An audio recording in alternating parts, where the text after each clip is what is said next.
Hello, this is Stuart Wilde. Welcome to our tape, Creating Miracles in Your Life. In this tape series, you will learn an understanding of the universal law. We will look at the nature of your life's mission, and we will develop an action plan so that you can absolutely materialize those things that you want. Through the laws of attraction, you have the ability to pull to you almost anything that you can visualize and make a part of your feelings. In order to get a good grip of this concept, I would like to read you my book, Miracles.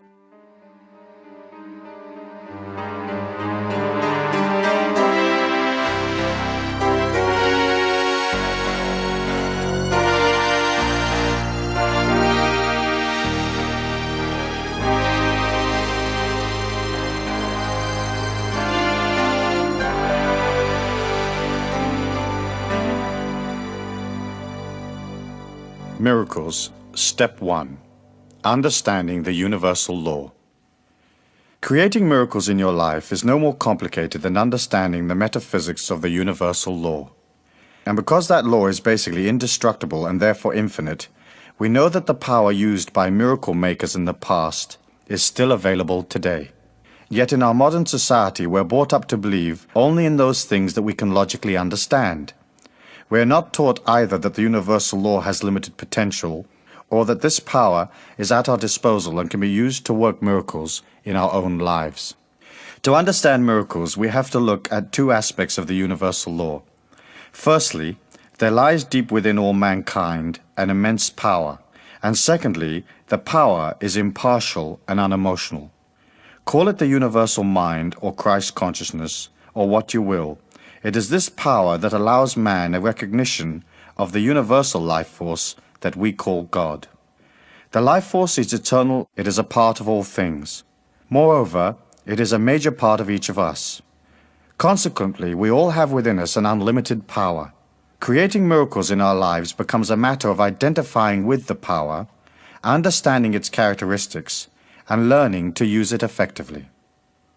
This identification is achieved by knowing that the power is within you, and acknowledging that fact by saying, I'm eternal, immortal, universal, and infinite, and what I am is beautiful. In this manner, you lock into the power source and you are poised for the next step, which involves looking at its characteristics. The universal law is impartial and unemotional. It has no way of knowing what you want, nor does it discriminate between your hopes and aspirations, likes and dislikes. It is pure energy.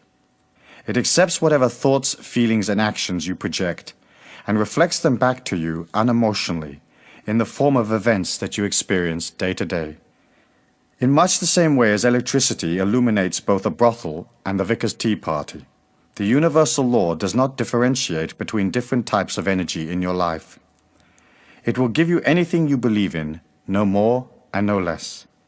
Therefore, the key to understanding miracles is to look at the beliefs you express as thoughts and feelings. When you are born, your thoughts and feelings are limitless because your mind is a clean slate. What a small child projects into the universal law is a natural purity, unbounded by the constraints of beliefs. Children often attempt the seemingly impossible. Unaware that they have any physical limitations, they drive off in the family car or walk on a high ledge. It is only later, through education, that they learn the confines of human expectancy. But these confines or boundaries are illusions. They are formed by belief patterns, most of them born of ignorance, handed down from generation to generation. This pool of belief patterns, or collective unconscious as Carl Jung called it, gains validity as it moves through time, and eventually the concepts that later generations experience as physical reality become rigid and domineering. It is as if billions of people who preceded you have determined what you're going to experience on the earth plane, and that is all that there is to it. This rigidity does not allow for genius or for the understanding that we're now in an era of rapid unfoldment. Fundamental structures are being swept away in an avalanche of awareness, and we are no longer prepared just to read about great miracle makers. We want to have the same experience.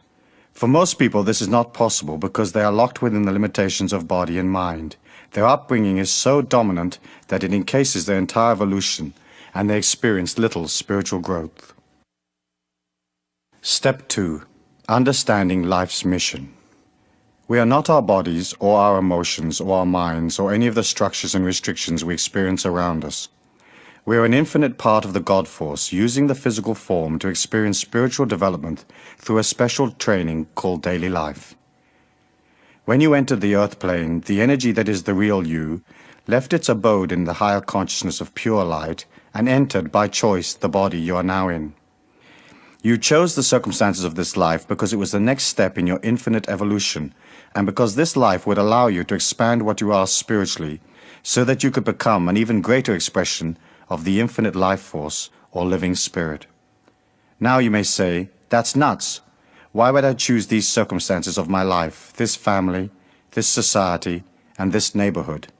Why did I not choose a more affluent environment or a prettier body or more intellectual capacity? The answer lies in a dimension beyond the physical plane.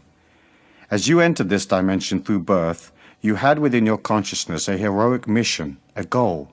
The nature of that goal is firmly written in the very deepest recesses of the inner you. And what you are today, no matter what you feel about yourself, is actually a part of that goal in its various stages of completion. Your mind began recording events, thoughts, and feelings only at birth. It does not know of your heroic mission, nor does it understand the universal law that interacts with your limitless potential. Why? 2 reasons.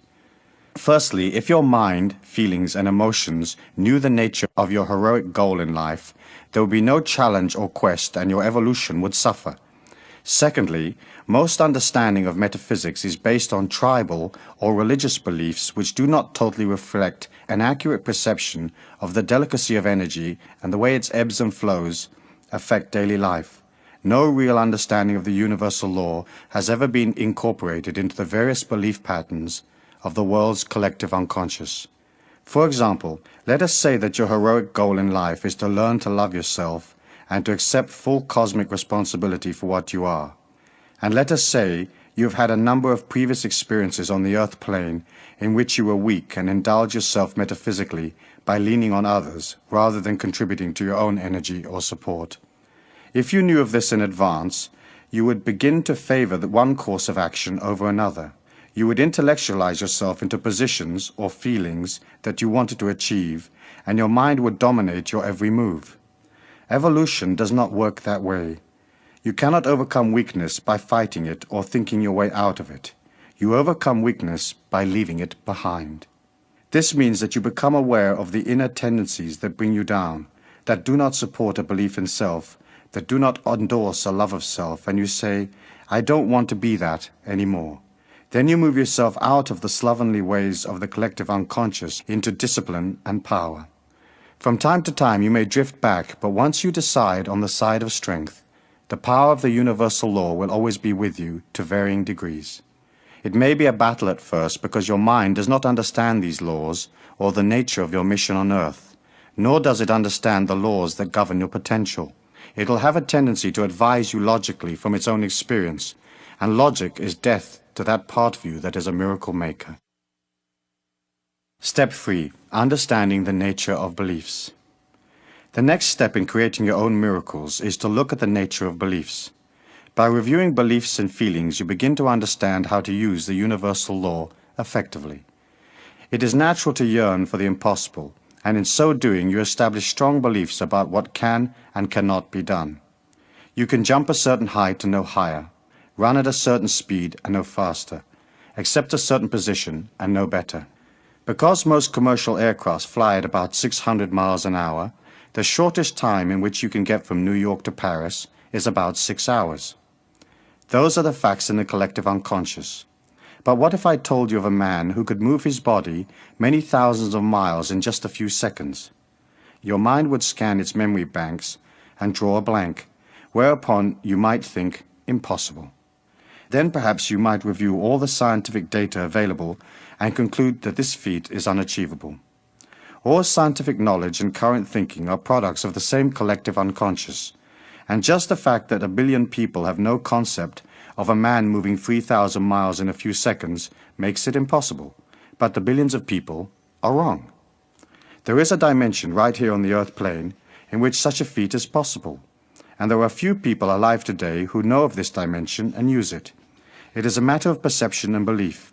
Your ability to work miracles is predicated entirely on how easily and quickly you can give the collective unconscious the slip.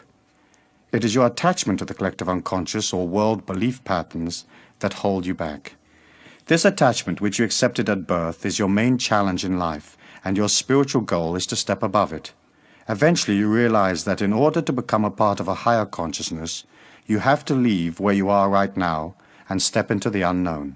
That is why all the tales of the path of the initiates talk about loneliness.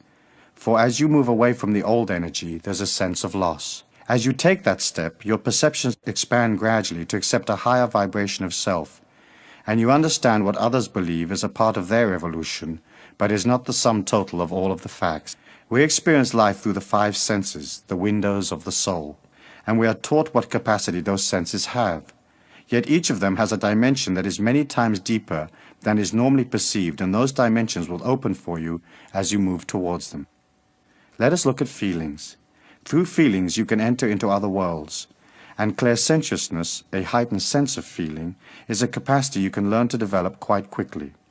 It is not as acute as extrasensory sight, but it is deep, and through it you can enter into areas of perception that few people ever experience. Everything around you is energy. Your body, its various organs, your thoughts, the physical place you inhabit, the events of your life, each expresses an energy. A part of that energy is perceivable through the 5 senses, but most of it is beyond normal perception. By opening to the power of the universal law and controlling the mind through centering and discipline, you become aware of the subtlety of energies around you. You will find that you can use your feelings to guide you through life. As you move into a situation, push your feelings into whatever lies ahead. How does it feel? What is the universal law saying to you? Which areas flow and which do not?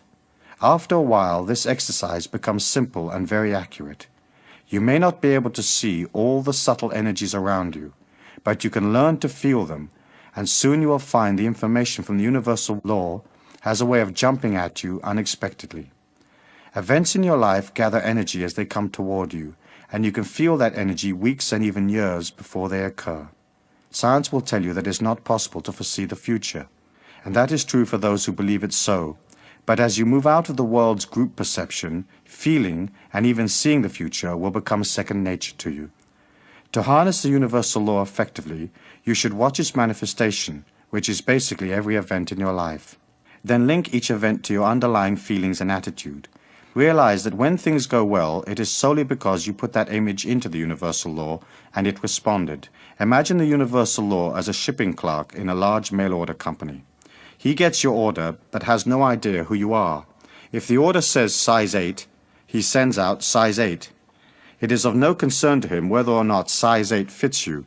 He merely complies with your request. In daily life, your feelings, thoughts, and attitudes are your order form. So before you decide to change your present conditions, you will have to be very sure what you want from life. The universal law reacts spastically to uncertain messages. You have to write clearly, and you have to be able to accept whatever you're looking for. Let us say you want to win a large sum of money, give up your job and spend the rest of your days laying in the sun. You dream about the cash and you sigh and you say, wouldn't it be lovely? But is that actually what you want? You might very soon find yourself bored, and though your mind would like to lounge in the sun, the inner you might say, I should have stayed where I was, there was more potential there.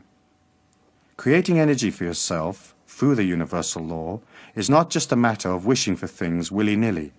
You have to realize that the power is within you, and once you take the first step towards it, whatever you create will be for your highest good. It might not be exactly what you thought you wanted, but you had better be ready for the consequences.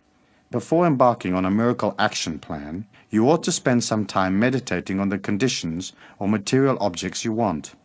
The universal law is the shipping clerk waiting for your clear and concise order. The currency with which you are going to pay for it is belief. To create something with absolute certainty, you have to establish the feeling within you that it has already happened, that the condition you desire is already a part of your life. That can be hard because your mind, knowing nothing about the workings of the law, fights back. You affirm, I am rich, and your mind contradicts, you're not. The conflict that developed confuses the universal law, which is about to deliver your heart's desire. This clash of opposing energies has been the challenge of the would-be initiate since the beginning of time. It is the hunt for the Holy Grail, or the slaying of the dragon.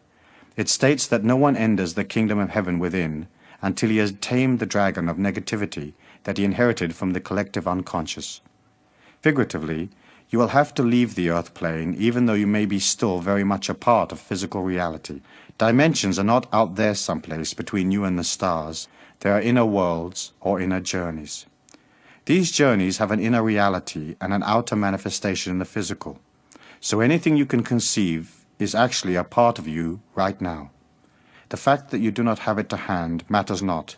Whatever it is that you conceive is in a state of gradual becoming. If you affirm, I am rich, you have to start feeling rich, thinking rich, and holding a rich attitude.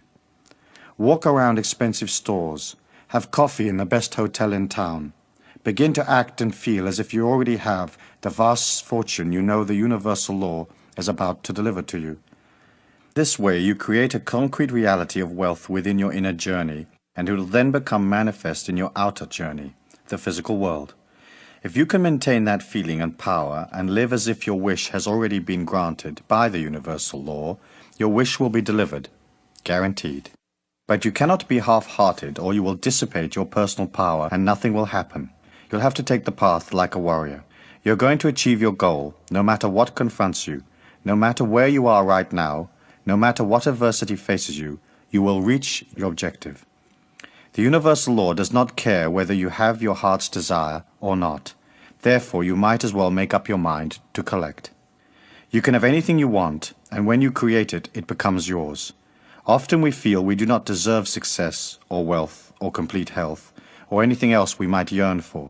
We are taught in childhood that we're not worthy, or that somehow we owe something to society, or the physical plane, or that we have some kind of special sin that we should atone for before we can enjoy what we want out of life. That is not the case. The law does not discriminate. It receives your energy and delivers diamonds or plain rocks, depending on what you put in. It is very important to look at the negative feelings you have about yourself. It is easy to say, oh, I never win anything, or I'm too old, they will never hire me, or I can never be with that person, I'm not pretty enough. That kind of thinking is indicative of the mind and its logical advice. Miracles are not logical, so the last thing you need is logical advice from the mind. When such advice is given, acknowledge the mind, thank it, and say, I do not accept any energy that is contrary to the unlimited power that lies within me. Then press on. Infinite power is so magnanimous, so powerful, so much more than the mind, that it exists in a separate dimension, and that is why the mind has difficulty perceiving that it is even there. You will get an intuition or feeling, or a rush of excitement, but that is all. You cannot really hear it, touch it, or taste it, but it comes around the mind like a breeze, and when it starts to work in your life, you will know it by the quality of the people and the events that surround you. Before we go to step 4, the Miracle Action Plan, let us briefly review some important points. The universal law, or living spirit, is unlimited. Therefore, what you are is unlimited. The universal law is impartial and unemotional. It cannot discriminate. It will give you anything you believe in. You are not your body or your emotions or your mind. You are a part of the living spirit, learning. No matter what your circumstances, the universal law can be called upon at any time because it is the real you.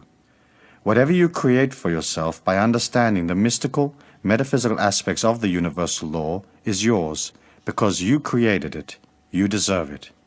Miracles are not gifts from God. They are a part of you, which is God.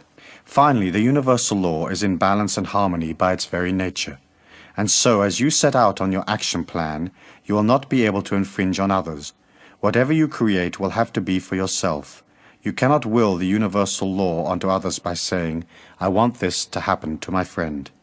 This would be infringing, because not knowing the nature of your friend's heroic life plan, you are not entitled to change it or in any way alter what he is going through at this time. He has to experience life for himself, as he also has unlimited power within him, and a part of his growth pattern is discovering that fact. Within the universal law, there is no dual energy, good and bad, saints and sinners. There is just energy, one power that pervades all things, and everything is a part of that power. Differentiation between good and evil is just your perception, for within real energy there is no judgment.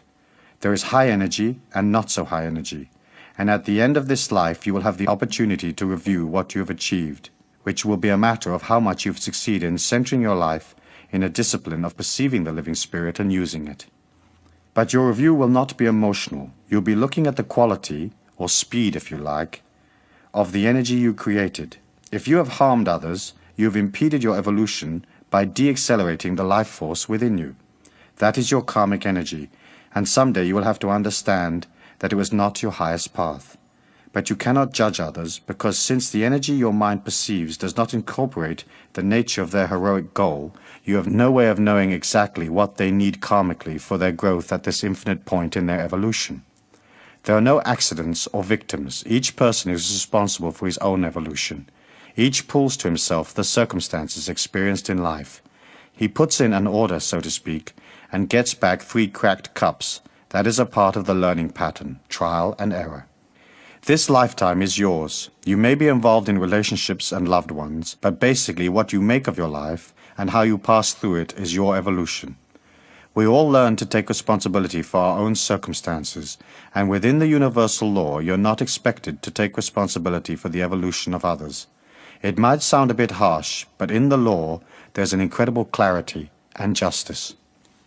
That is why adversity is so useful. It allows people to look for something beyond day-to-day reality, and this brings them in touch with their true inner selves. In desperation, they begin to pull on their unlimited power, and they realize that anything can be changed, that suffering is a product of the inner self, and by looking at their inner selves, they can transform them. It has been said that there are no incurable diseases, only incurable people, and that is true of all energy within the universal law. Trying to fix your circumstances just physically or mentally will not work in the long run, because deep-rooted inconsistencies will continue to surface in your life in various disguises. To overcome something once and for all means going within yourself to discover the real cause of the disturbance. This process or discovery will allow you more energy which you can use to create the things you want in life. Step 4. The Miracle Action Plan. Write down on a piece of paper in order of importance the things and the conditions you want. Do not let the mind advise you. It has limitations. Shoot for the moon and be sure you leave nothing out. Chop and change your list until you're comfortable with it, but be clear about what you want. Use exact and precise wording to describe the conditions you require. Remember, the system works, so you must be definite in the way you describe your wants. Here's what to do. A. Read the list 3 times a day. Once when you rise, once in the middle of the day, and once before bed. B. Meditate on your miracles from time to time and know that the universal law has received your order and is just about to deliver. C. Maintain silence. Talking about your miracle dissipates the energy drastically. Therefore, you cannot share your miracle with others until they happen. D. Always act and think about your miracles as though you already have the conditions you desire. E. Be open to the inner promptings of the unlimited power source as it instructs you in ways of getting what you want. Realize that universal law has to deliver in the physical plane where you can make use of it. Your heart's desire can come from anywhere, so do not limit your field of expectation. Remain open and flexible at all times. F. Smile a lot. The first miracle is on its way. Step 5. Understanding energy. Since the mind has no way of knowing how the universal law is going to deliver your miracle, do not waste your time trying to figure out. Just know. Your thoughts should be like acorns that develop gradually into oaks. If you dig them up to discover how things are going, your tree will perish. It is important to avoid fretting. Center on the feeling that some way, somehow, the universal law will not let you down because everything in the universe is energy. Solid objects appear as such only because their atoms and molecules move at the speed of light. In fact, reality is both solid and not solid at the same time, and this applies to thought forms. They are real and even more powerful than physical reality because they are not constrained by the limits of the material plane. You cannot take them apart and analyze them. You have to create them and let them fly.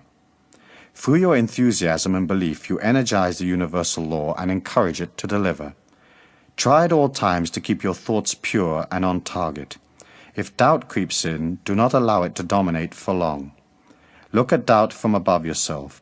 Realize that it is just the mind fretting, not understanding, creating objections through ignorance, and whatever you have set in motion will happen. As you work with the power, it'll have a way of showing you the next move at every turn. Believe in it. Know that this inner force is so powerful that it will pull you into excitement and adventure beyond your dreams. Keep it pure, remain silent, and remember to keep your methods secret.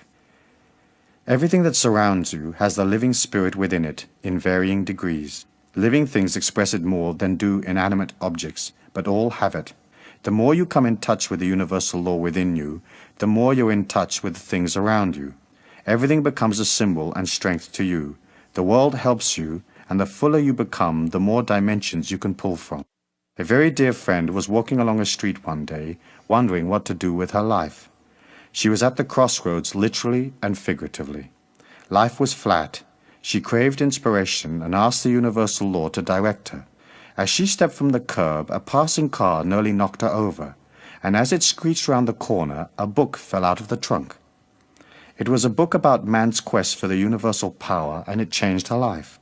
Shortly, she left the town and embarked on a whole new evolutionary path that over a period of time has taken her to great metaphysical heights and into countries and relationships she could not have conceived of before. The universal law provided her with a special teaching in the form of that book, and she, being in tune, was ready to benefit. And so it should be for you. As you work towards your miracle, watch for every sign, for every change around you, and you will see the universal law communicating with you. The more you trust it, the more the energy is encouraged to reveal itself, and various unusual things begin to occur. Your energy quickens, and opportunities pop up like corks on a lake. Then you will know that the power is truly with you. This coming in tune more than anything else will help you manifest your desires. You cannot act negatively in one part of the universal law and expect the other part to deliver your miracles unaffected.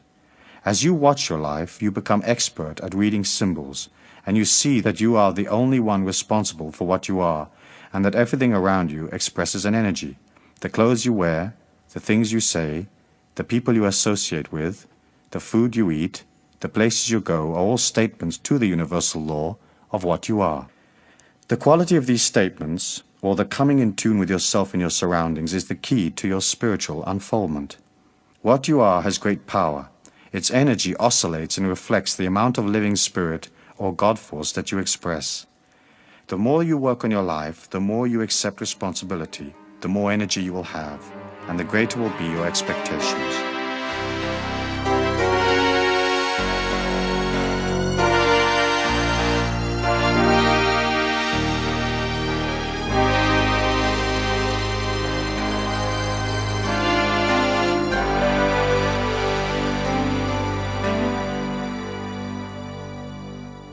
Suppose you have a special project in mind and you want to be sure that you have the maximum possible energy available. Let us say you're heading for a job interview. You've put that job on your miracle list, and the universal law has opened a door, and you're halfway there. Here is what to do. 1. Continue to see your miracle coming into physical reality. See yourself with the job granted until 72 hours before the interview, then forget it. 2. On the day of the interview, rise early. Spend as much time as possible on your own. Avoid interpersonal conflicts. Tell the universal law that you're ready and willing to accept the miracle you have been asking for. 3. Abstain from such energy-lowering substances as alcohol and drugs. 4. Eat lightly. The universal law manifests in you and through you.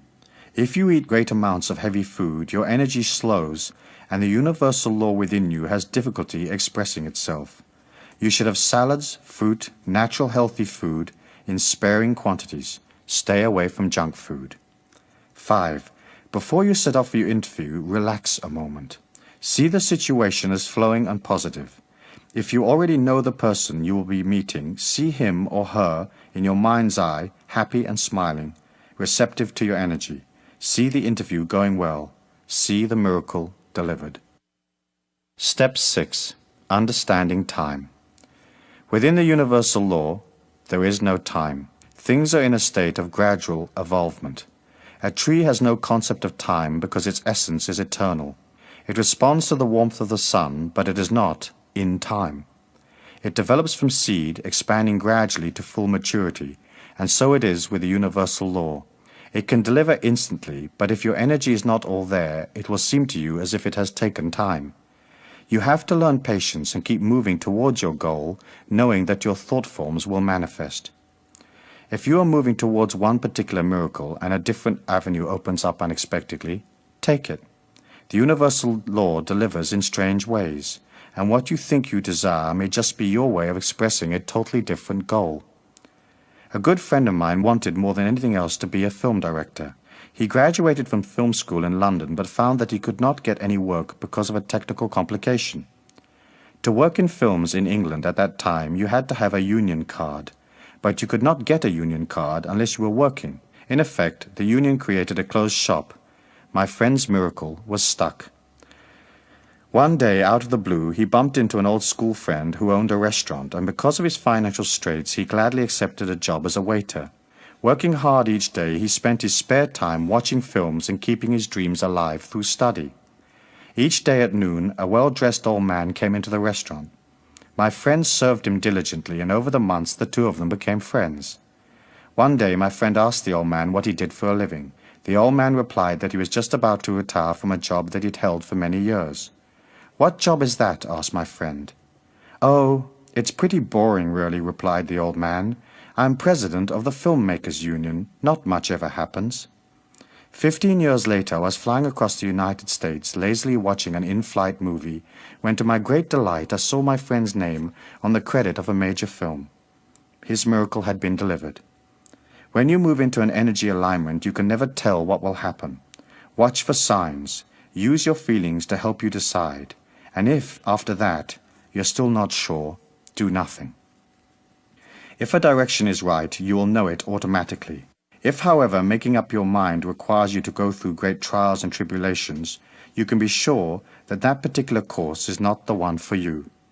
Basically, it is well to remember, if you have to ponder a decision, it is usually a mistake. When the universal law delivers, you will know. Start your miracle list with a couple of modest requests. Then as you experience the universal law delivering, you will feel the power of success around you, and that in itself becomes a valuable affirmation. Each time you reorganize your list, spend a few moments thinking about how well your last miracles worked. Affirm your power by visualizing your success. Then, as you accomplish one miracle after another, you will have the confidence to go on to other things. Step 7. Understanding your personal power. In conclusion, we will discuss how to establish an energy of power around you. Your mind's natural negative alignment will tend to make you think that your miracles are not going to come true. Therefore, in order to achieve complete success, you have to work constantly on your mind's doubt. Remind yourself that you're not your mind, and you do not accept an energy contrary to your goals. In this way, you establish a pattern of positive affirmation in your life. Write down in your own words 9 affirmations that express your belief in yourself and your complete fulfillment in this lifetime. 3 affirmations for the dawn, 3 for the day, and 3 for the night. Before reviewing your miracle list, relax, center your mind, then read your affirmations slowly. Make your affirmations strong. Be sure that you feel their power and that they mean something special to you. The words and feelings that you believe in have the strongest energy. Here are a few examples from which you can build. I am a powerful, positive individual, and all events in this day are for my highest good. What I am is beautiful, and I pull to me this day only beauty and refreshment. This day is a day of balance. I am completely aware of my body and all its needs. What I am is eternal, immortal, universal, and infinite. I see only beauty and strength every moment of my life. I see only beauty in all the people who are pulled to me, and what I am strengthens and refreshes what they are. What I am is infinite. I do not judge the evolution of others. What they are right now is for their highest good. Each action I take this day is an expression of the God force. Therefore, each action I take is a part of my infinite creativity. There is no real sin, only energy. I follow the energy of my highest evolution at all times, and so be it. I'm open at all times to communication from my inner self, and that communication leads me to my highest evolution. I give thanks for the beauty of this day, and may the energy of this night bring rebuilding and review. So be it. Your affirmation act like small twigs in a fire. As you rise, you begin to build energy in the day. Use your affirmations to keep that energy going. Center for a moment to acknowledge your infinite beauty and your place in all things, then proceed. If you're pulled into interpersonal conflict, take a few minutes on your own to repair your energy, and, before going out in the day, be sure that your energy is strong.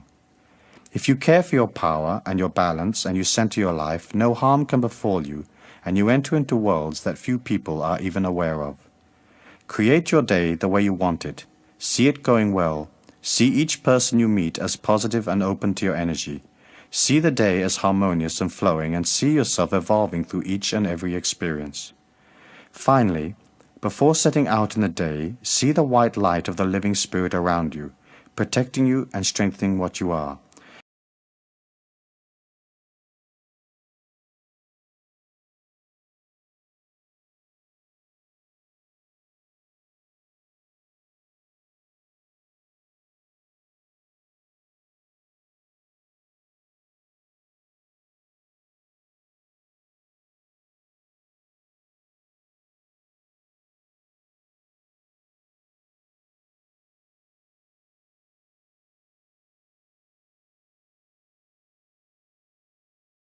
You, and that is guaranteed. So be it. As we listen to my book Miracles, there are probably a number of concepts contained in the book that you may not be familiar with, or that perhaps is different to some of the religious or philosophical beliefs that you may hold. And I can understand that. And of course my belief is that each person should seek out from the information around them those concepts, those ideals, morals, and values that suit them. You're an individual, and you have to develop your own philosophy of life from within the context of living life. And using that philosophy and that morality, you will develop within yourself a powerhouse of strength because it'll be yours. You won't be living a second-hand philosophy or a handed-down philosophy from somebody else. You'll be creating a philosophy that's strong and powerful, a philosophy that nurtures you, a philosophy that is designed with you at the center, with you at heart. As you begin to concentrate upon yourself and as you begin to see your life in dedication, then of course energy grows, and it grows very, very quickly. You'll have the impression that things are only moving along slowly, and sometimes perhaps you may even find yourself being a little bit impatient with yourself, striving and yearning for more, and yet somehow not necessarily seeing all the results that you want all at once. However, you have to remember that the inner power that you have is a hidden energy. It does not manifest itself necessarily in events around you. However, as that power exudes, it is like a light that goes out, and bit by bit everything begins to shine more brightly. At first, the change isn't really noticeable because the power that you've exuded over your affairs and your life, the energy that you've placed into your home and your job and the people that you love and the people that surround you, it has a pattern. For that pattern to change, it takes time. It takes time for the light to go inside that pattern of your life, to enliven it. And usually you'll find that it'll take a number of months before the changes begin to occur, and then it'll take a number of years before all of those changes in your life are consolidated. You have a heritage or a goal in your life to become free, to become an absolutely powerful individual that is not dependent upon the rest of the world, that is not emotionally sucked into the world. You have a heritage to get to that peak. Most people never make it. And the reason they don't make it is because they are reluctant to move away from the old lifestyles. It's almost as if they live in a prison The gate is always open, there are no guards, and yet somehow they've got so friendly with the prisoners and the regimen of living in this prison that they can't walk out of the gate. We're living in a world today where there is a very, very desperate need for enlightened beings, people that have a higher consciousness, people that can expound a new philosophy, a new light. You heard in the book me talking about the golden age, and that has been an archetypal symbol in the mind of man since the beginning of time.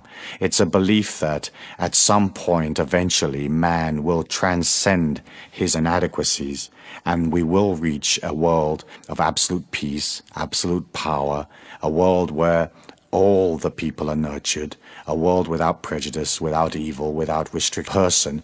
You have to understand that 1,000 years in the history of our planet is just a bat of the cosmic eyelid. It isn't any time at all. And so often as you look at, let's say, for example, the peace movements in the world, the hunger movements, the movements for social justice, the movements for full employment or whatever, you can see how everybody is yearning and rushing and pushing and trying to make it happen overnight. If you put that same kind of negative yearning into whatever cause you feel strongly about, what you're basically saying is the world is not okay.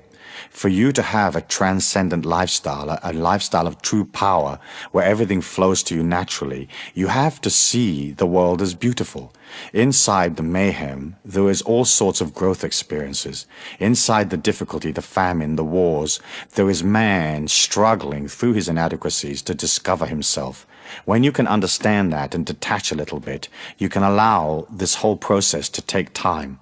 Can you imagine if the God Force wanted to change the world, do you think it would be a problem? Do you think it'd be a problem to infuse the minds of man with a peaceful energy so everybody became peaceful, or to infuse in the minds of man a greater sense of sharing so that all the people of the planet would have enough abundance? I'm sure that the God Force could do that if it wished, and yet it cannot infringe upon us any more than we should not infringe upon the people around us. It has to allow everybody to come up gradually and to understand those perceptions gradually. As you become more powerful and a stronger person, people are going to come around you. Your family members are going to want to know, hey, how come you're living a little bit of a different lifestyle? Or how come you've changed? Or how come you're looking smarter and your clothes look better and you're more groomed and it seems like you have more money and more travel and more fluidity? And they are going to come to you. When they come to you, you can act as a teacher. You can inspire. You can show them the positivity and the strength that is there in life. However, what happens to some people is they gain a modicum of power and then they want to go out and change the world.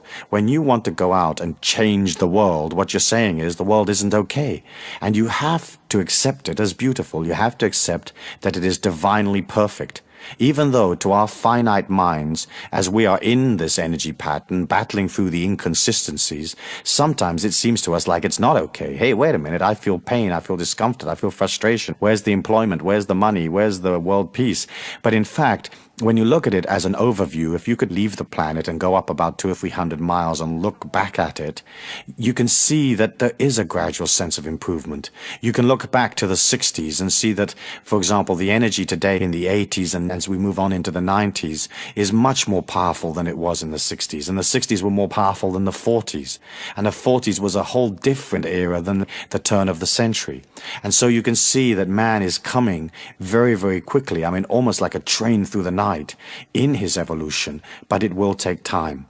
And as you develop this power, your main function is to express it with this unconditional love to people, not imposing your opinion upon people, but just waiting for them to come along and ask you.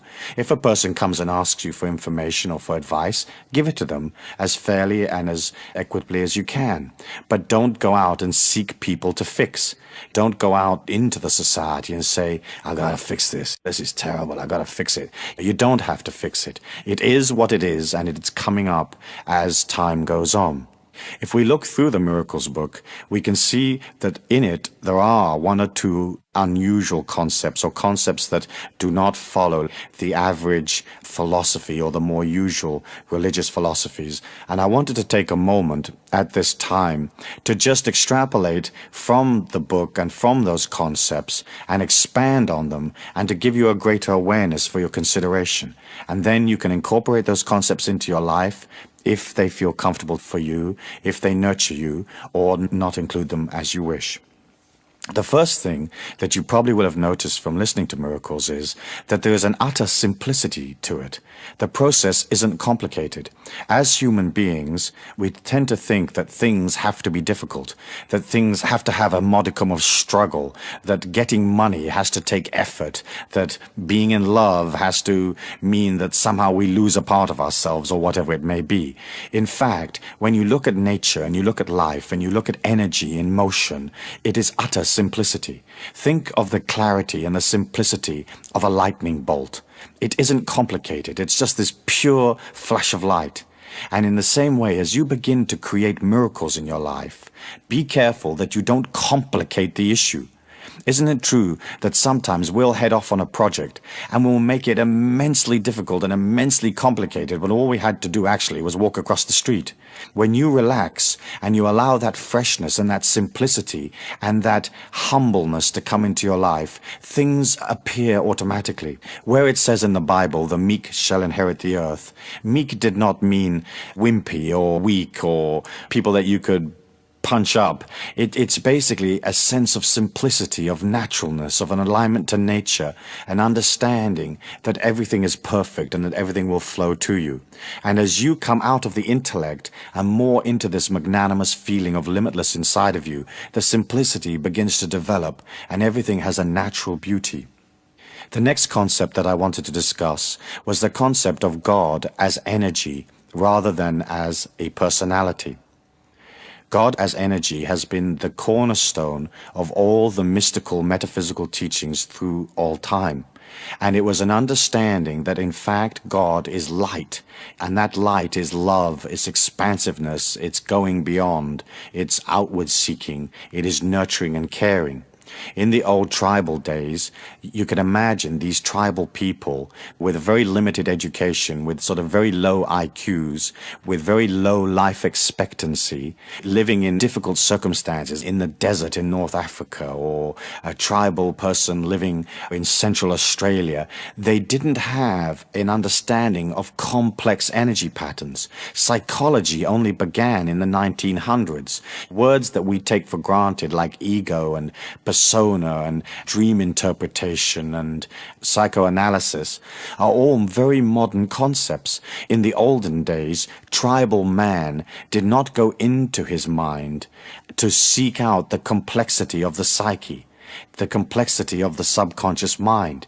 And so you had a tribal system where there was no electricity, there was no modern appliances. They just lived on the land with their animals, with their loved ones and tribal members around them.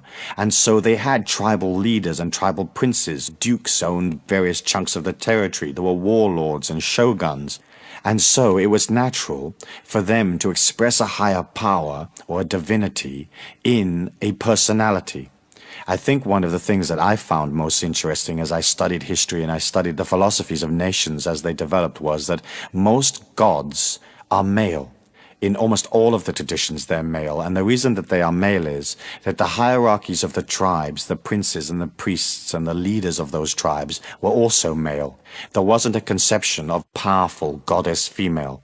There has been that goddess energy naturally throughout the whole of history, but generally speaking, if you look at the major religions and the major philosophies of the world, God is always a male figure. And the reason that is so is because the tribal leaders and the warlords and the people that ran the tribes were considered the most powerful energy within that tribe, and they were masculine because they lived in a very earthy time.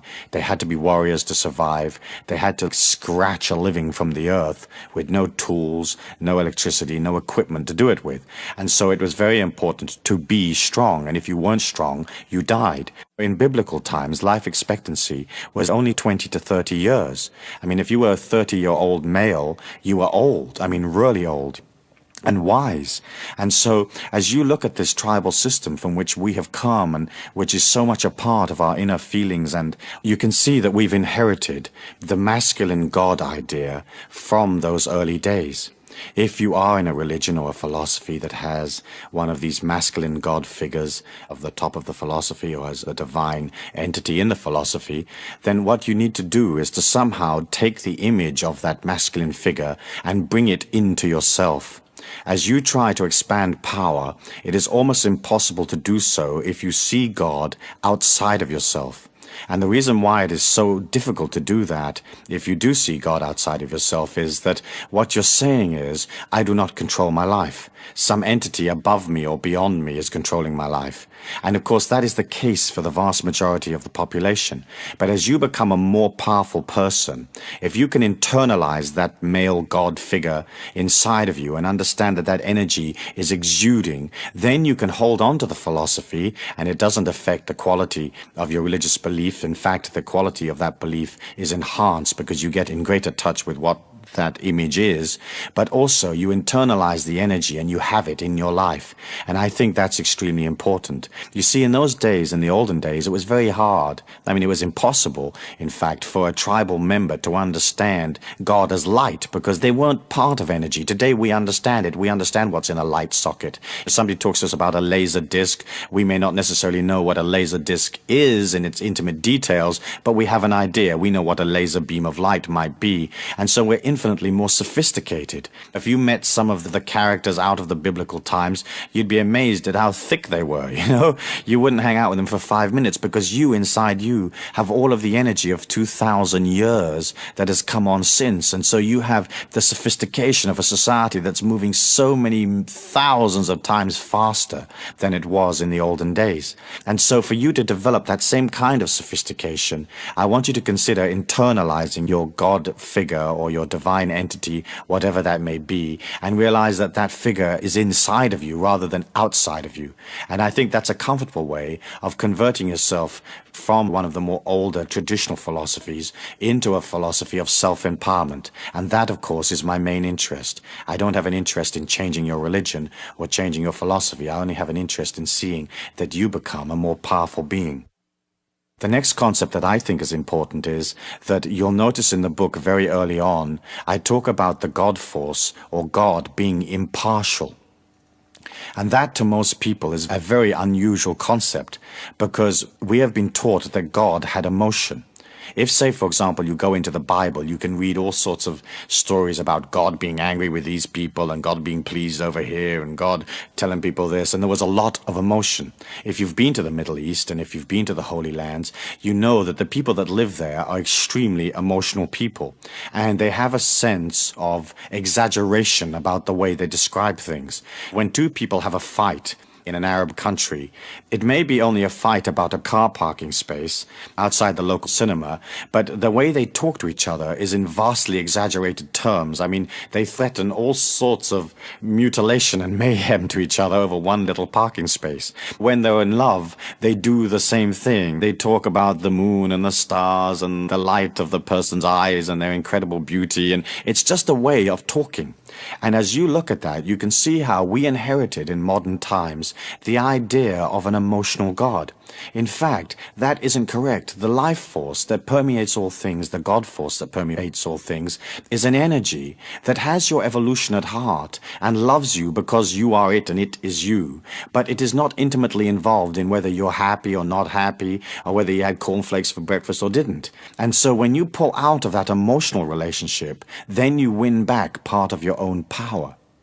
I've been involved over about 10 to 12 years in research in altered states of consciousness, and I've been through the whole gamut of what is open to people in that area, including trance states and out-of-body experiences, ESP, psychokinesis, and 1,001 things that go bump in the night. And one of the things that I found was that I had the ability to entrance my mind and to achieve very, very low levels of brainwave activity and still remain awake. A normal person, or a person that hasn't trained in brainwave techniques or in altered states of consciousness, as their brainwaves slow down, they automatically cross the threshold into sleep. And the training basically that I was involved in was a training of learning to stay awake when the brain is basically dormant. As I got involved in that, I began to see symbols, and I trained in understanding how symbols express themselves in those inner worlds. And one day, when I was in a meditation, in a trance, I saw this tube. And it's the same tube that people who've had near-death experiences describe. and it's a tube that seems to lead to other worlds. If you're familiar with those near-death books, basically what happens is somebody has a terrible accident, and they get them to hospital, and they basically die. And in that death process, they come out of their bodies, and usually they go up this tube or this tunnel, and at the end of the other tunnel is some kind of celestial kingdom. And often they're met by some kind of spiritual entity or Jesus or whatever their symbol is. And then, because their body recovers on the operating table, they get twanged back into their body. Usually the spirit entity says, "Not yet." And then bang, they're back. And the surgeon's pumping adrenaline into their heart. Well, one of the things was that when I was in these altered states of consciousness, I saw this tube. And eventually, over a period of years, I had the ability to move up through this tube and to direct my consciousness to the other end of the tube and to enter into those celestial worlds. One of the first things that I discovered there was the nature of this God force, or this light. And so when I talk to you about the God force, I'm talking to you from my own experience. Subjective as it might be, it's an experience that I've actually had. And the light is more magnanimous, more loving, more expansive than there are real words to describe. But the first thing that I did notice was that that light or that energy didn't have a lot of stuff or opinion about who I was. Unconditional love is the total acceptance of another being, and the way that the God force relates to you is to totally accept you. If the God force was emotionally involved in your life, then that would not be total acceptance.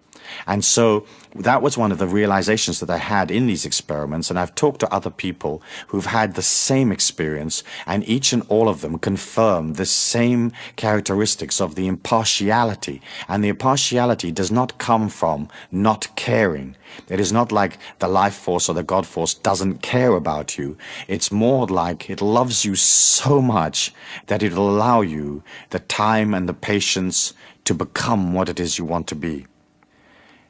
As you look at the book, you can see that I talk about how the world is energy, and that your body is energy, and everything that you are is energy.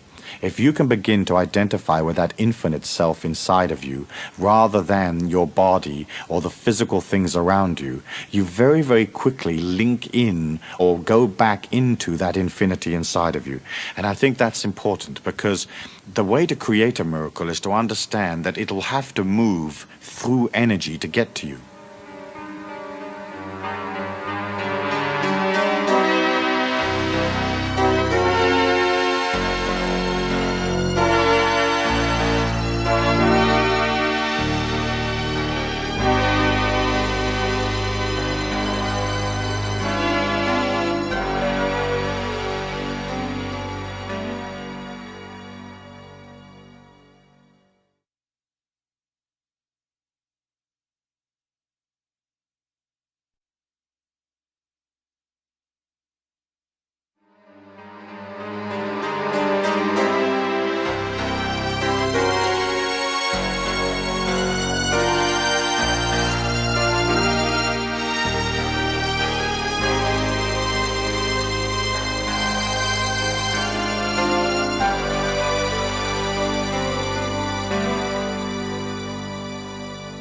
If you see the world as very solid and factual and intellectual and logical, then there isn't any logical explanation as to how you may be healed overnight, or any logical explanation as to how you may receive a vast sum of money tomorrow without effort.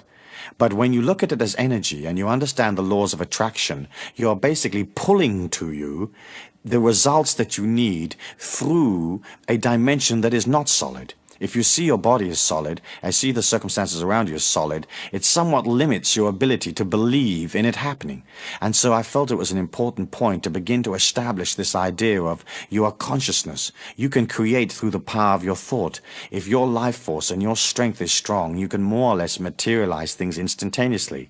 If it is not so strong, it'll take time, but you're thinking in terms of something coming towards you in a sea of energy, rather than through the fragmented a more obscure logical process where often there isn't a logical explanation as to how things actually work.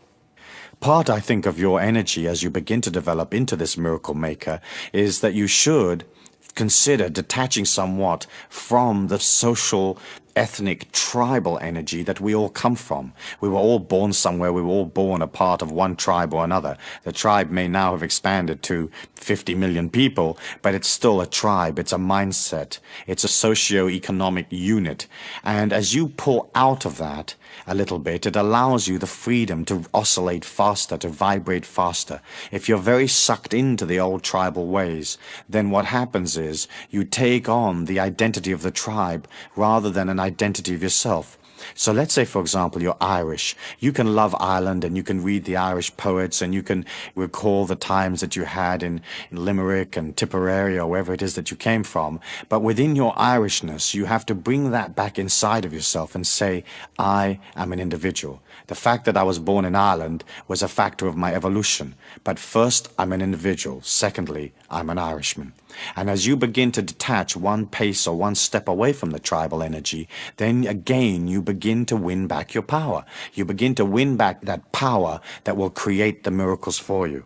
Throughout the whole of time and throughout the history of man's struggle within himself, there have been initiates, there have been great beings that have managed to go beyond the limitations of the earth plane. And the way they did it was they won the battle of the mind. There's a part of you that will hold on to the negativity, the fragmented, the ego, the belief in limitation, and there's a part of you that is expansive and loving and joyous and heading out. And those two parts will always be in contention with each other. At the beginning, perhaps, the negative part or the personality part may be much, much stronger than the infinite, positive, expansive part of you. And the name of the game is to begin to overwhelm the negativity with positivity. You've heard me talk perhaps in the past about being careful with your vocabulary, being careful with the way that you present yourself. If you're going to come out of positivity, you have to come out of it all of the time. You have to establish that energy inside of you, an energy of hope, one of transcendence, one of serving humanity without infringing upon them. And then as you begin to do that, the inner mind that it retains so much of that negativity, that darkness, it begins to back away. But you have to remember that you've been on the earth plane a certain amount of years, and that inner mind is not going to let go just because you say, oi, get out of it. It has dominated. The inner mind, that negativity of the inner mind, it has control of your life, or it has had control of your life.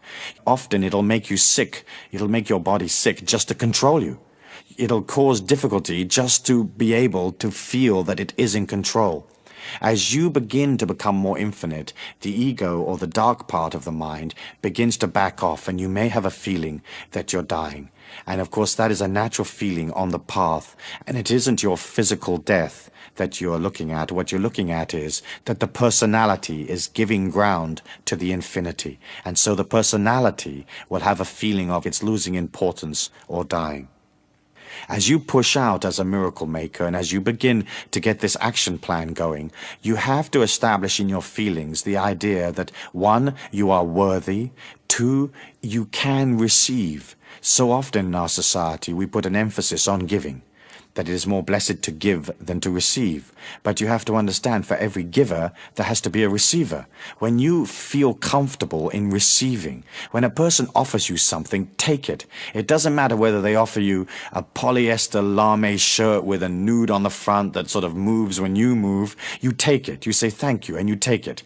And it doesn't matter if you don't want it, because sure enough, if it becomes a part of your possessions in that kind of energy, then somebody will come along to you and they'll say, listen, I'm going to the party, and I need a polyester shirt with a nude on the front that moves when I move. And you'll say, well, I've just got the perfect one.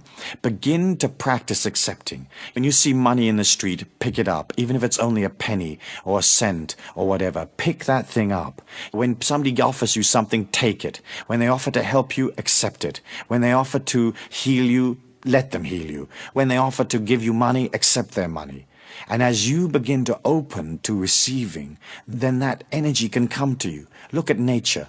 It doesn't have a problem receiving. The animals don't sit there and think, gosh, I better give rather than receiving. They're flowing naturally and simply through the forest, and they receive. And they receive nurturement for one kind or another, food and water and whatever they need to survive. And so I want you to center upon that. I want you to center on being a person that is ready to receive. And once you are comfortable with receiving, then the quality of your giving is enhanced because you're bigger. You're a wider, more expansive person. So often you'll get people that center upon giving, and they give little bits, and always with considerations and limitations and conditions. Imagine when you get to the point when you can just give freely. You're radiating this sunshine from your heart, and that can only come if you have trained yourself to receive. And so I want you to watch as you go through next week and the week after. I want you to watch how well you receive. Are you an expert in receiving? Have you graduated from the university of receiving? Because, interestingly enough, that is the key to being able to become expansive. You may remember in the book I said that you are on your own. And that's true. The divinity inside of you comes to the physical plane for your evolution. If you concentrate on that power inside of you, the miracle maker, this limitless energy, then what happens is you become stronger. All of the philosophies and most of the major religions teach that we're not supposed to concentrate upon ourselves. We're supposed to concentrate on, first of all, a God outside of ourselves, and secondarily, on people in the society that we're supposed to assist or aid in some way. The philosophy that I teach is one where you turn and you face yourself, understanding that if you become strong, then you have a gift that you can take to society. So many people I meet as I travel and do seminars in the Pacific and all over the world, they want to serve humanity, they want to give, and yet they don't really have any true power with which to give. They want to assist the world to go beyond poverty, but they don't have any money themselves. They want to heal the world, but their body's sick. And so as you're looking at that, you understand that you're on your own. The fact that you may be with a wife or a husband and have children and loved ones and business associates and associations of one kind, all of that is to reflect you back to yourself. That is its function, and that's the function of interpersonal relationships. They are there so you learn about yourself. And in fact, you are an individual evolving through the physical plane, and that individuality is sacrosanct, and you have to make it important. And I don't mean it in the ego sense of the word, but you remember that you are on your own. You come in as an individual, and you go out as an individual. You'll remember in the book also I said that universal law has no way of knowing what it is you want. That sometimes is confusing for people because they think in terms of God being all-knowing. And the way that I would like to explain it to you for your consideration is this.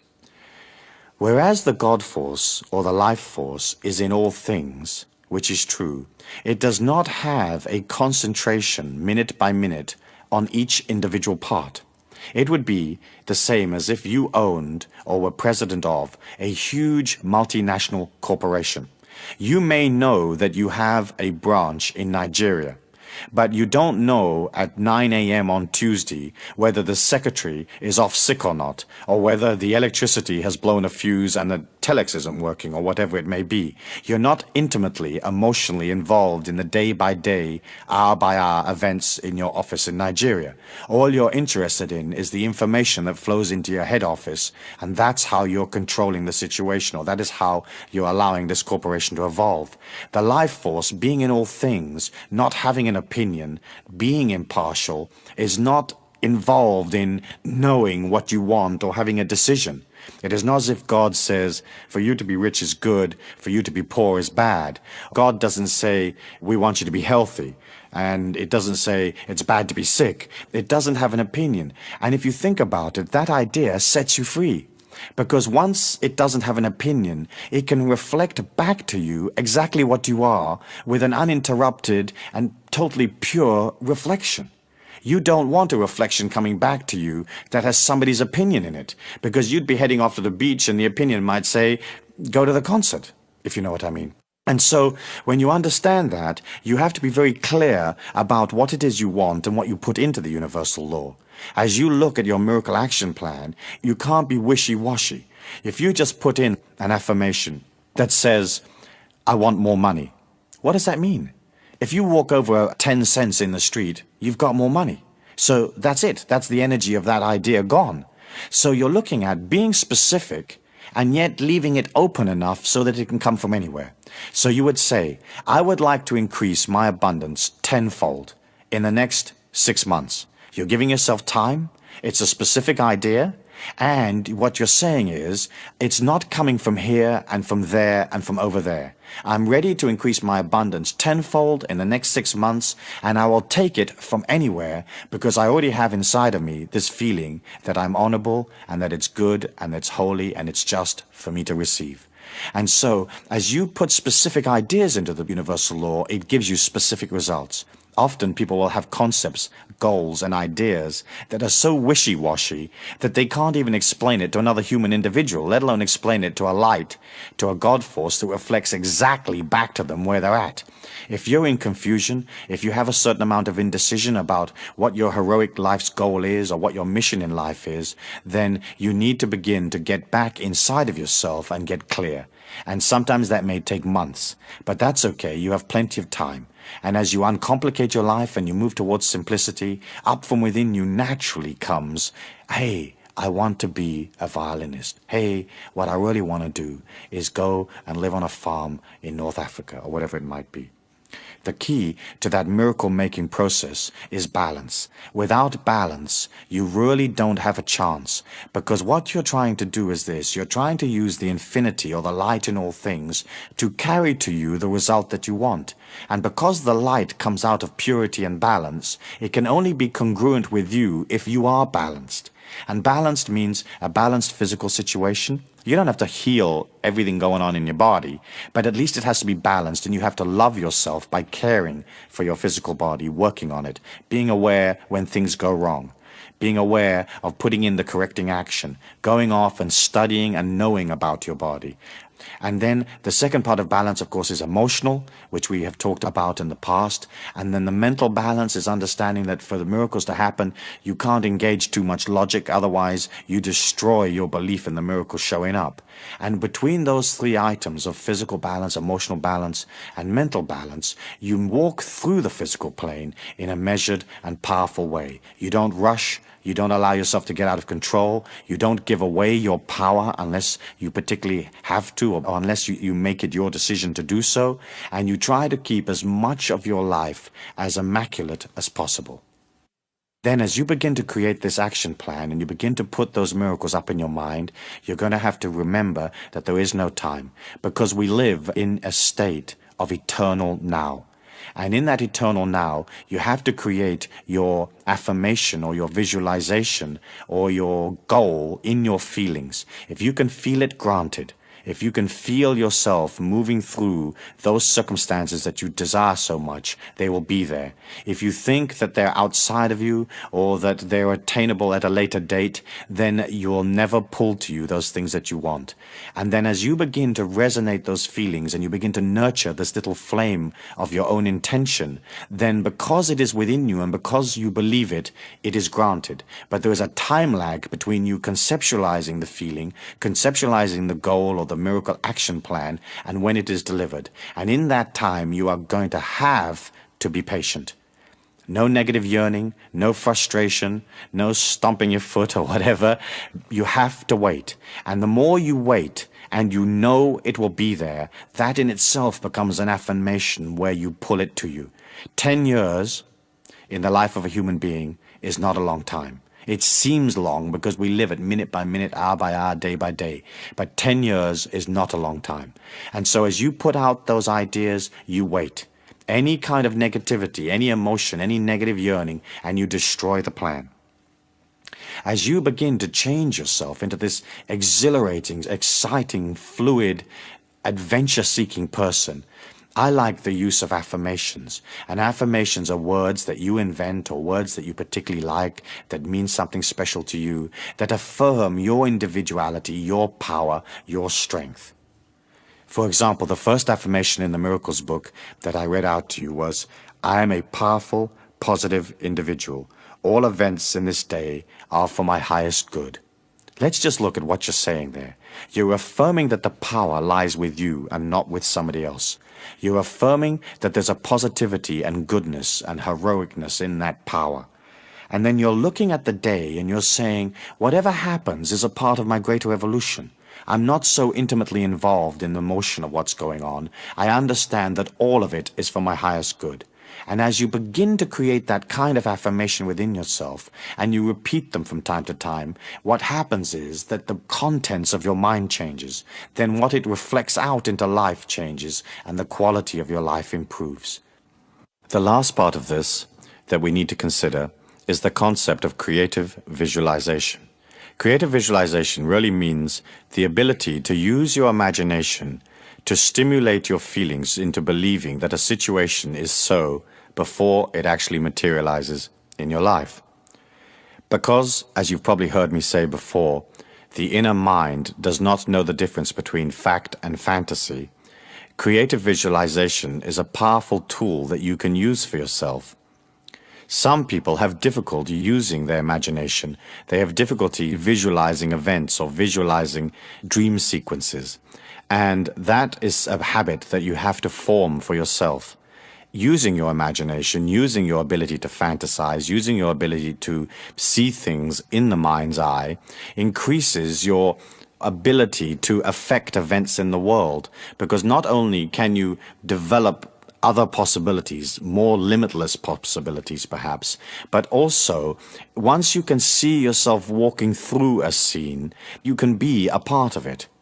Through the laws of attraction, what comes to you reflects that inner energy that you hold, what you maintain, the energy that you've created in your life so far. And so imagine this, if you can create a powerful and strong image of yourself as a miracle maker, as this wonderful, wonderful human being that has so much to give, so much to offer the world, then that being comes alive. It is almost as if by putting that energy into the mind, you shine a light in there that stimulates the mind. And so, whereas often people have moved so far away from fantasy and imagination and so solidly into materialism and logic that they don't have an ability to conceptualize things that are not actually logically right there in front of them. They don't have the ability unless they can literally touch it and taste it and see it. If you can begin to practice this idea of creating your imagination the way that you want to see yourself, then you have within you a wonderful tool that will allow you to become a more powerful being. You can use creative visualization for self-acceptance, and that in itself is a very large project, is it not, for some people? Do you accept yourself the way you are? Do you accept, for example, the shape of your face? Your face is whatever shape you've created it, whatever shape it came out as, so to speak. And you have to see that shape as beautiful. You have to be able to stand in the mirror in the bathroom naked and say with all sincerity, this is utter beauty. And once you can see that beautiful, it becomes more beautiful. Once it becomes more beautiful, to say this is utter beauty becomes simpler. And so first of all, you can look at the whole concept of self-acceptance.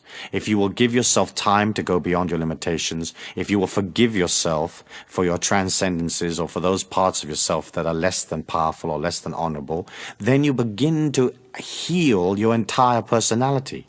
There's nothing worse than meeting a person that has a tremendously fragmented personality, full of guilt trips, full of negativity, full of lack of self-image. What's nice about you is that you have this positive image of yourself. And as you reflect a positive image of your own worth, then other people reflect that back to you.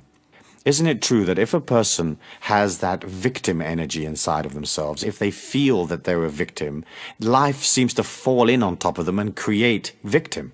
And when you meet one of those people, it's almost as if you want to go punch them in the mouth just to keep them happy. And they pull that to them. When you can see this image of yourself in this loving forgiveness, this unconditional love that you have for yourself, then it becomes simple to transfer that to others. When a person is uncomfortable or frustrated or angry, what they're really saying is, I'm angry with myself.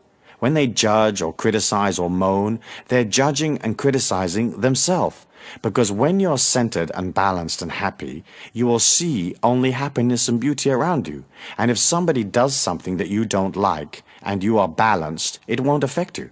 It's only when you are not in balance and you don't have a strong idea of self-image and self-acceptance that you criticize others and that you express this negativity to the world, and those people that you are negative to will react negatively back to you. And so the creative visualization process is to see yourself as this complete individual. You haven't completed your journey. You're not perfect, and that's perfect that you're not perfect. You can begin to put all that new energy in, and you can begin to look at your life. You avoid those areas that cause you emotional problems. I don't mean avoid in the sense of dodging them, but what I mean is you are careful not to be sucked into situations you know that you don't deal with well. You engineer your life to enhance the strengths, what I call raise statues to your strengths, and then eventually all the weaknesses fall away. The next idea that I'd like to discuss in relation to creative visualization is for you to begin to visualize what is your higher purpose in life. To have a life that's just mundane, working and surviving and procreating and bringing up the kids and doing the washing up or whatever it is not a life of excitement. It doesn't have a higher purpose. And for you to visualize that higher purpose inside your feelings, it begins to give you something to go for. It gives you a higher ideal, a dedication to the force, a dedication to the things that are truly wonderful in life. And so that would be your next step. Once you have a powerful image that you can carry out to the world, that can be some use to the world, then you're looking at developing a dedication, a higher purpose. And if you don't have a higher purpose in your feelings right now, then use creative visualization to see yourself walking in or walking through life with some kind of higher purpose, whatever that purpose may be. There are many possibilities open to you. Perhaps a great diplomat, a peacemaker, perhaps a person of great creativity, perhaps a person who brings to life this incredible ability to nurture and to care for people. Perhaps you're an organizer and that's your gift to the world, that you can organize it. Perhaps you're a leader and you can lead it. Perhaps you're a supporter and you can attach yourself to a leader and know and understand that the supportive role is as important as the leader's role. Perhaps you're a healer, that you can bring a healing to yourself and to the people around you. But each and all of us has something that we can contribute. Your gift to the world is what you are. And of course, if you're happy with what you are, your gift is a happy gift. Next, you may want to consider using creative visualization for goal setting. And the whole trick to goal setting is to not set goals that are impossible for you. Because if you can't conceptualize it in your feelings or visualize it in your feelings, then that goal will never be reached. And so I like goal setting, which is only a little way in front of where you are now. And so everything is manageable and everything is possible. And it isn't something where you're asking for the absolute impossible, because there are things that are impossible to you right now, given the total quantum of energy that is you. However, as you begin to grow from one goal to the next and you begin to expand your experience and your abilities in the physical plane, then other areas and other goals and other possibilities become real to you. The other thing about goals is, of course, that you have to have the ability to let them go, to release them. You're going to go for the goal. If it changes, change it. You don't have to be dogmatic. Isn't it true that when you see people that set out on some kind of quest in a very dogmatic way, and they live 20 years in the desert looking for some type of little beetle or something, you often wonder, why do they bother?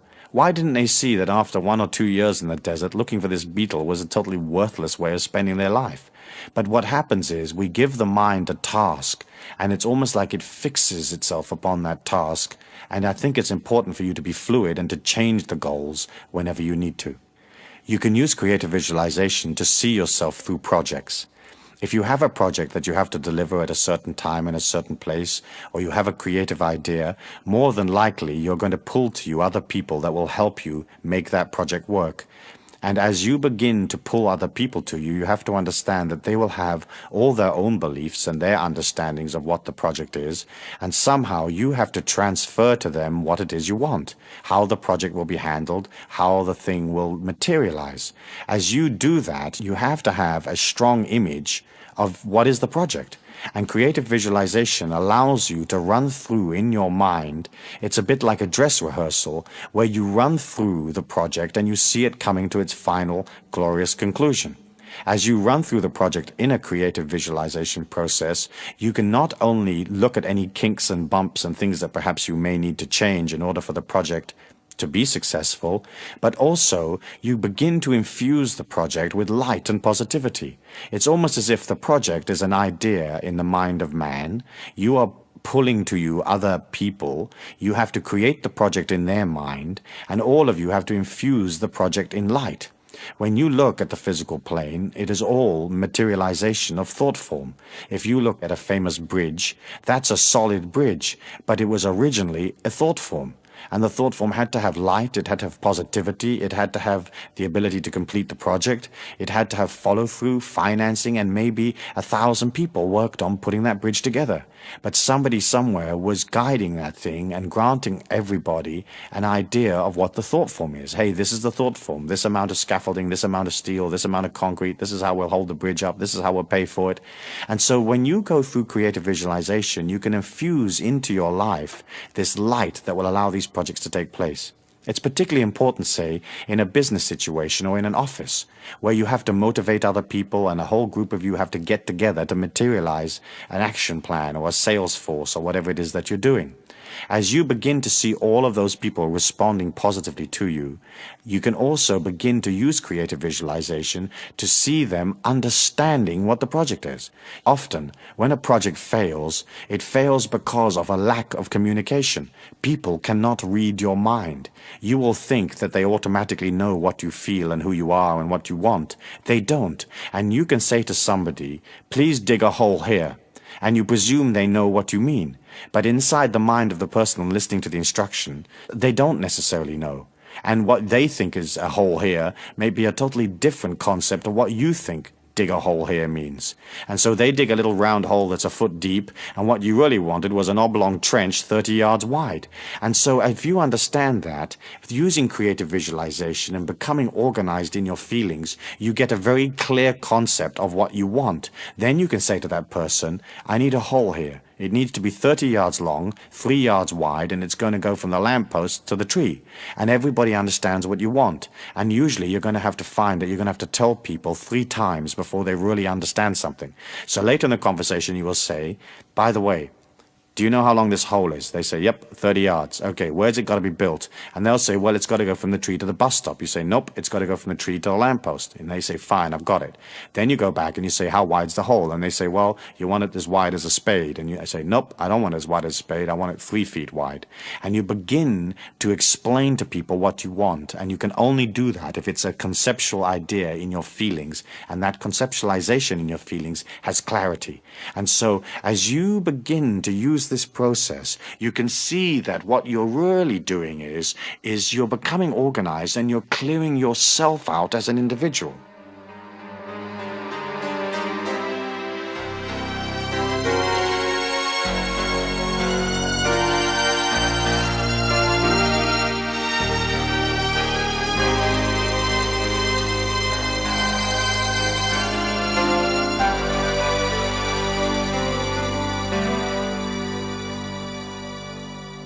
Finally, I think that creative visualization can be used most effectively in creating for yourself a sanctuary.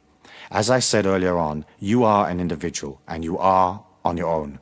The only way you can get in touch with who am I and work upon yourself is for you to pull out of the hustle and bustle of daily life and to look at yourself. And that sanctuary is a place where you are in prayer with yourself. And that prayer can be in any way that you want to pray, or it can be a meditation, or it can be listening to music, or it can be running on the beach. But you do have to have time where you begin to look at your feelings, where you begin to process all of the negativity out, where you make the negativity little by making it unimportant, and you make the good things, the glorious things, the loving things important. And that, I think, is one of the main functions of creative visualization. As you develop this technique, the Miracle Maker's technique, one of the things that perhaps you're going to want to work on is your ability to pull prosperity. And of course, the very first thing that you have to do is you have to go beyond the tribal beliefs of scarcity. The world is not scarce. It is superfluous in its abundance. There is more of everything that we'll ever need than we can possibly use. We believe in scarcity because we're taught it. Using the creative visualization technique and using the miracle action plan, you can begin to see yourself more prosperous. And that is going to be vital for you because you're going to need money. And with that money, you're going to buy those experiences and those understandings and that knowledge that you need to acquire. And so as you begin to see yourself more prosperous, you become more prosperous. It's as simple as that. What makes a very wealthy businessman wealthy is the fact that he's comfortable or she is comfortable with money. She's comfortable and he is comfortable with receiving. And he sees himself in the marketplace creating many things. And those many things bring that kind of abundance. What you're doing then with your visualization plan or with your miracle plan is you're writing a film script and you're creating a film where you're living comfortably in luxury with all the things that you need around you, and all of that money energy is there. You're organized. You've got a way of taking the money. You know how to account for it. You can bank it. You can add it up. You have it in balance. You're conscious so that you know how much money you have. You don't find yourself spending 5,000 and earning 4.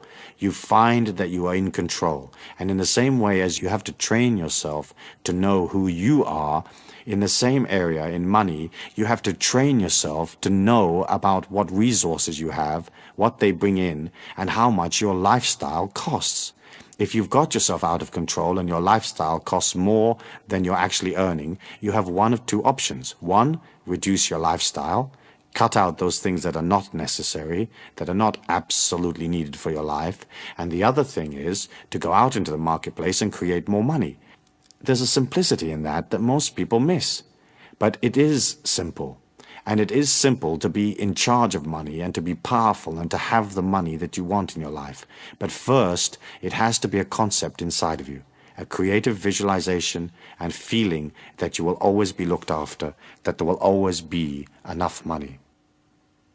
As you develop desires, as you develop goals, you have to understand that your goal has to be like a purpose in life rather than an addiction. As you develop a goal to become a great musician, that would be a purpose. And the purpose of being a great musician would be, 1, you're expressing creativity, 2, you're doing something you enjoy, and 3, you're giving that joy to others. If that purpose becomes an addiction, it becomes obsessive, then you begin to destroy the quality of the desire. The whole reason why desires come about is that it's almost as if you can ignore them. Once you have the desire, you can put it out there, you can do all the things that you're going to need to do to materialize the desire, but also a part of you has to release the desire. And if you say, well, if I don't become a great musician, what I'll do is I'll just get joy from playing whatever music it is I play. I'll get joy from listening to other people's music. I'll get joy of creating this dimension of sound around me that gives me pleasure. And so you have to be careful with that, because so often desires become obsessions. And that, in a way, has a way of destroying your ability to materialize that desire. It all really goes back, does it not, into you believing in yourself. And of course, you can't say to a person, hey, believe in yourself, if they don't. What you have to do is you have to begin to see your life as an affirmation of your belief in yourself. And as you begin to see where the successes are, what works and what doesn't, then slowly but surely you come into an energy where believing in yourself is natural. You naturally know that you can follow through, that you can deliver. Finally, I'd like to say this. The planet Earth will be healed. There will be prosperity for all people. There will be an end to wars. There will be a golden age.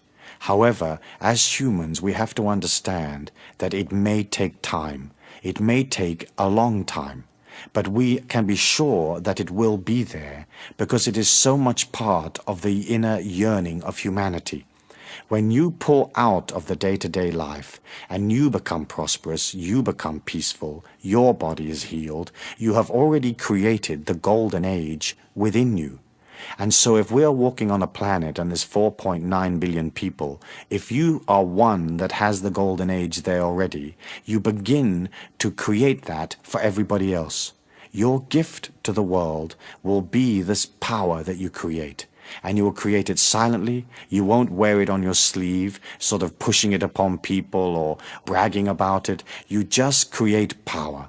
And you create this golden age around you, and people will see it inside of you. And they'll say, gosh, isn't that person marvelous? I mean, aren't they wonderful? Look how calm and peaceful they are, how poised they are. Look at their sensuality, their beauty. Look at their understanding, their knowledge, their wisdom. And you become that energy. Nobody is going to come down to the planet Earth and wave a wand and fix it for us. We're going to fix it as individuals. You fix it for yourself, and then you radiate that magnificence to others. That is your gift to the world, and that is your higher purpose in life. Thank you.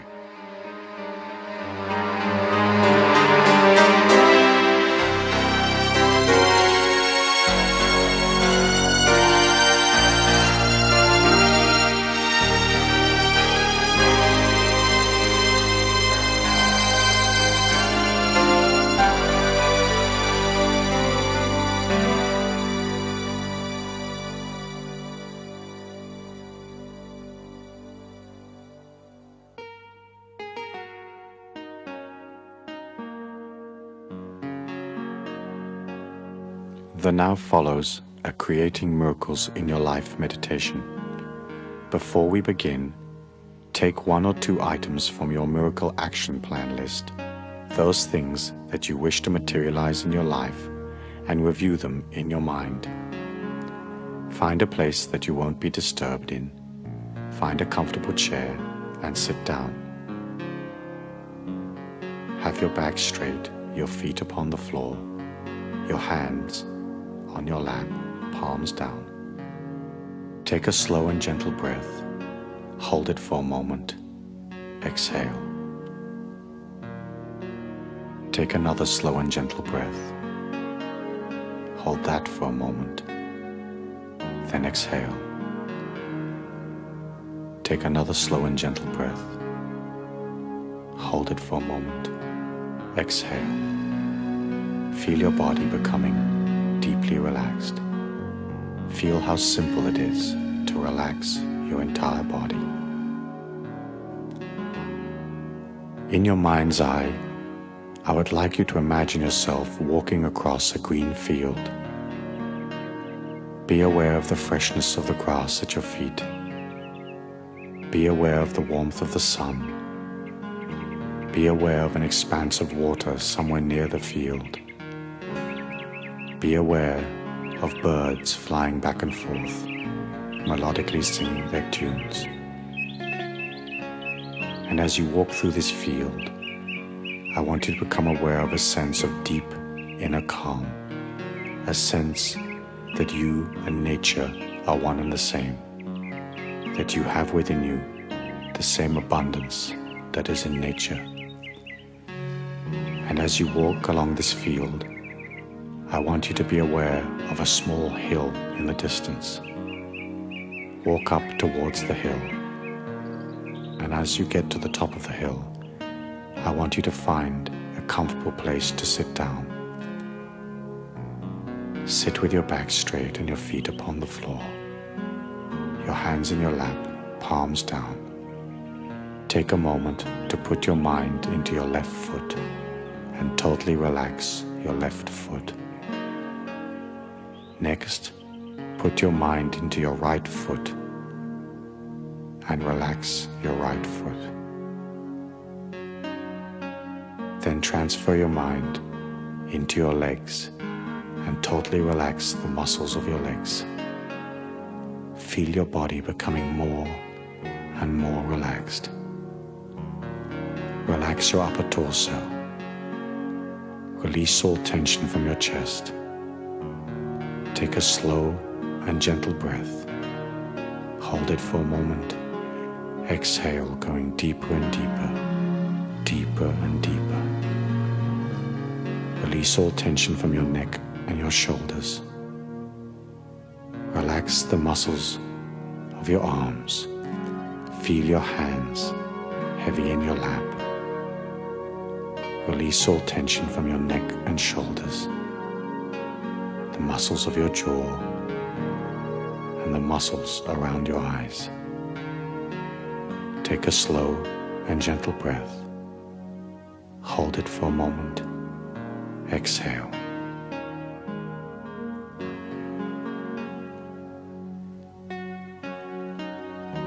As you sit there in nature, I want you to be aware of a small forest that's nearby. Get up from where you're sitting and walk calmly and gracefully toward that forest. Begin to walk into the forest. Begin to feel the life force of the forest all around you. Feel yourself entering deeper and deeper into the forest. You become aware of the fact that it's getting darker and darker. The vegetation all around you is getting thicker. Your progress is slowing somewhat. As you move through this forest, feel a deep sense of inner security, even though you do not know where you're going. Continue to walk down this path through the forest, and as you do so, be aware of the vegetation that is thickening around you. Be aware that somehow, some way, your progress is slowing almost to a standstill. And as you look at your body, be aware of the fact that the vegetation is growing around your limbs and around your legs. Allow the vegetation to hold you and to wrap you. Be aware of vines and bushes that are growing around your arms, holding you in position. Allow that to happen. Allow that to be. And as you look at these vines and you look at the vegetation that's holding you in place, become aware that that vegetation is in fact your limitations, the programming that is a part of your mind. Be aware of how much that limitation has served you in the past. Be aware of how those limitations have allowed you to reach this point in your life. Become aware of the fact that you now wish to release those limitations. Beside you, there in the forest, is a stick. I want you to move your body just a little bit so that you can pick up the stick. Once you have the stick in your hand, I want you to begin to thrash and to cut and to break away that vegetation and those vines that are holding you in place. Do that now. We'll wait for you.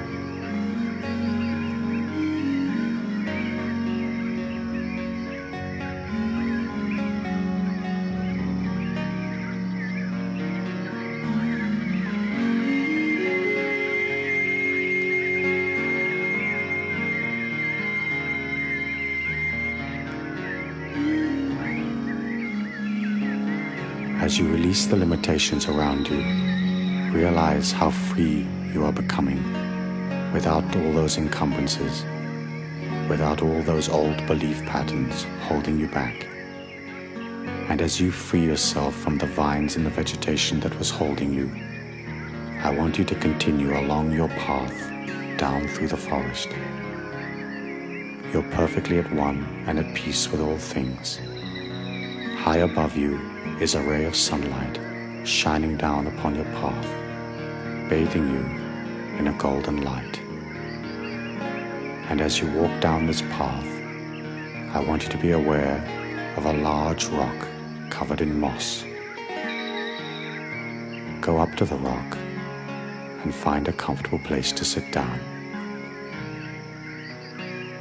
Be aware of the golden light shining upon the center of your being. Take a slow and gentle breath, and as you exhale, say silently, "My expectations are truly limitless." up in your mind's eye the first item on your miracle action plan. Take a good look at that thing that you truly want in your life. As you look at it, become familiar with it and become familiar with the way it feels. See yourself with that thing granted in your life. Do that now.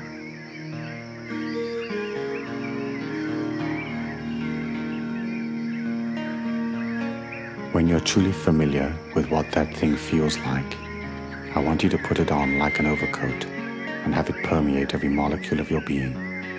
Make it a part of your life. Feel it granted. Know that it is there.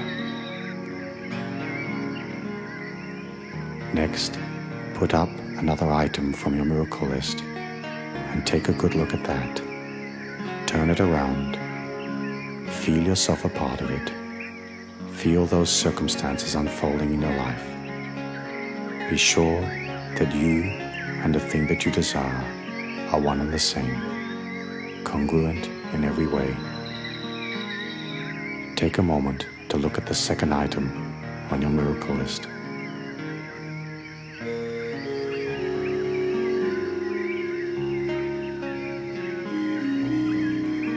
Once you're sure that you really know what that is, and once you can feel yourself a part of it, and it is a part of you, put it on like an overcoat. Have it permeate every molecule of your being.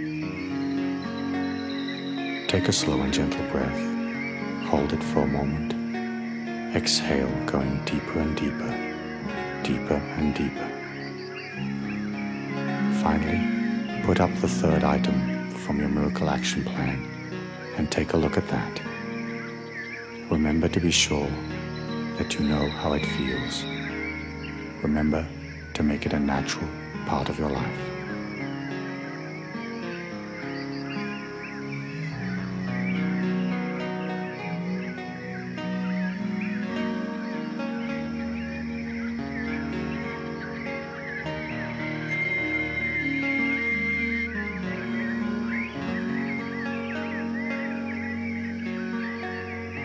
And once you and that item are one and the same energy, put it on like an overcoat and have it permeate every molecule of your being. Be aware of the ray of golden light shining upon the center of your body and allow that body to diffuse through your entire being. Take a slow and gentle breath and say silently after me, I'm eternal, immortal, universal and infinite. My expectations are truly limitless. Move away from the rock and continue walking down the path. As you walk down the path, going ever deeper and deeper into the forest, become aware of a nature spirit or some type of nature being sitting on a tree stump up ahead of you. Take a moment to honor the spirit of the nature being and then walk up towards it. Realize that the nature being is truly powerful, truly all-knowing. The nature being tells you that you may ask it one question about your life and it will answer. Ask your question now. We will wait for you.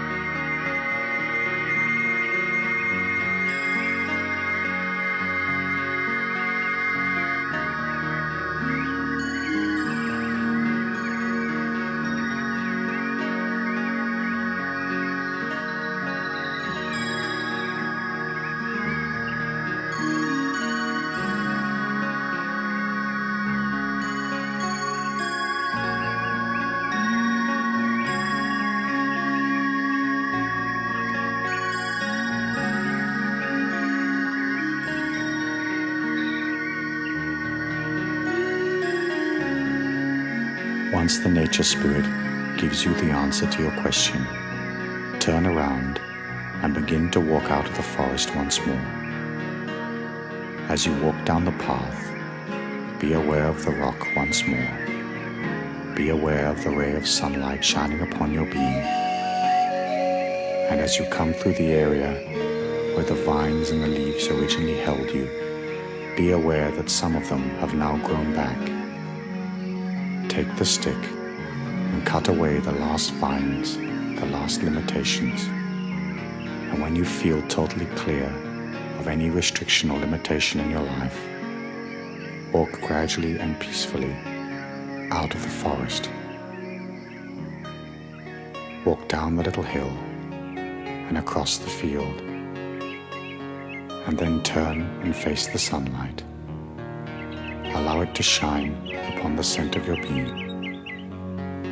Take a slow and gentle breath and repeat after me.